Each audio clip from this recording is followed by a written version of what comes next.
जाता है ना, पहली चीज तो बन नहीं सकता, कर नहीं पाता वो। ठीक। लोहे महफूज इंटरएक्टिव नहीं है, लोहे महफूज एक्टिव है। इंटरएक्टिव वो चीज होती है कि आई कैन इंटरएक्ट, मैं अपना इनपुट दे सकता हूँ। अब इंटरएक्ट ये होगा, now you are on screen, now we are both on, that was interactive.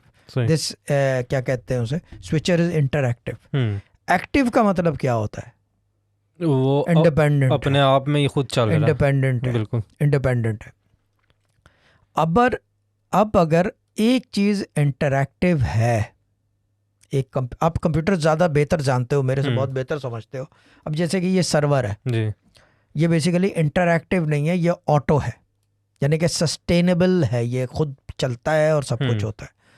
अब अगर इसको बेसिकली ये आर्टिफिशियल इंटेलिजेंस है, अब ये कर लो उसको, आर्टिफिशियल इंटेलिजेंस तो नहीं है बट एक हाइपोथेटिकली एग्जांपल, जस्ट फॉर्म कह लो कि एक है कि वो एक्टिव है, उसको डिपेंडेंट नहीं है वो किसी का।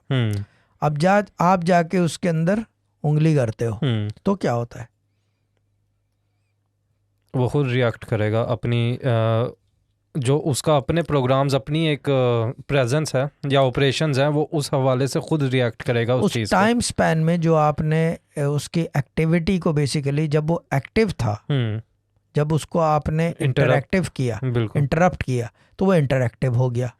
तो उसके प्रोग्राम में क्या आ गया, एरर नहीं कह सकते मगर लेकिन एक लूप होल आ गया है कि लूप होल आ गया, इंटरएक्टिव हो गया है। अब समझ में आया? तो वो लूप होल वो था नहीं, वो था एक्टिव, लेकिन उस लूप होल की वजह से अब वो इंटरएक्टिव हो जाएगा।